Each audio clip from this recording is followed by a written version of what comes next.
দীঘাতে জগন্নাথ মন্দির। বিগত 2-3 বছর আগে যখন এসেছিলাম তখন কাজ চলছে, ওকে ডেকোরেট করা। আজকে হচ্ছে দীঘা ডে 3। তো এখন হচ্ছে প্রায় 4:30 লাইক বাজে। তো এখন কোথায় আছি? এখন যাচ্ছি দীঘার জগন্নাথ মন্দির। তো চলো বাইরে বেরিয়ে একবারে প্রপার ভাবে কথা হচ্ছে। বেশি কথা বলবো না, ভিডিওটা বেশি লেন্দি করবো না। তো চলো আগে বেরিয়ে।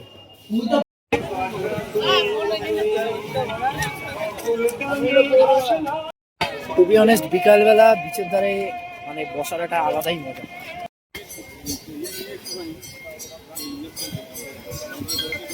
এখন বিচের পাশ থেকে হাঁটতে হাঁটতে টুকটুক করে জগন্নাথ মন্দির দিকে রওনা।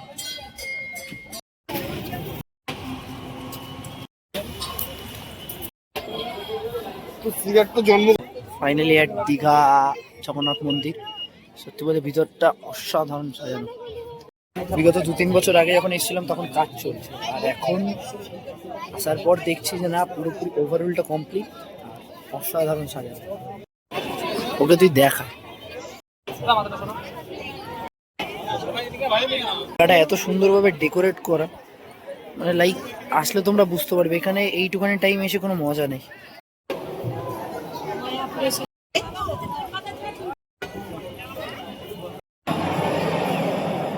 সত্যি বলতে ভয়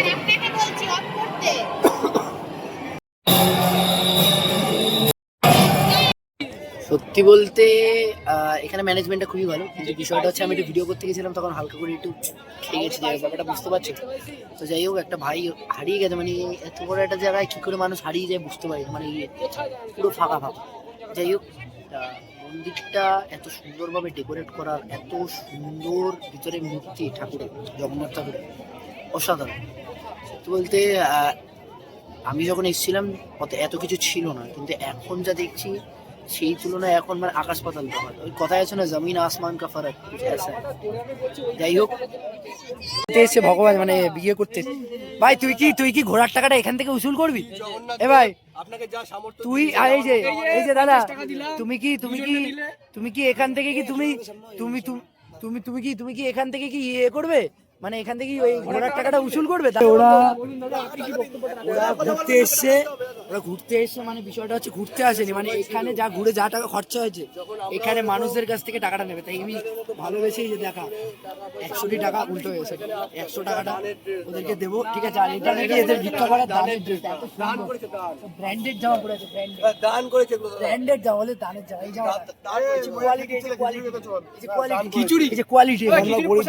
কোয়ালিটি হাতের রিস্টব্যান্ড, আবার এখানে এসব বলে বাবা ভিক্ষা করতে এসেছি। ঠিক আছে, এটা দিয়ে আমি এই 50 টাকাটা নিচ্ছি। ভগবান আপনার মঙ্গল করুন দাদা। 50 টাকা। আরে ভগবান আপনার, দাদা আপনারা দেখে তো মনে হচ্ছে না দাদা, আপনি যদি আমাদের কিছু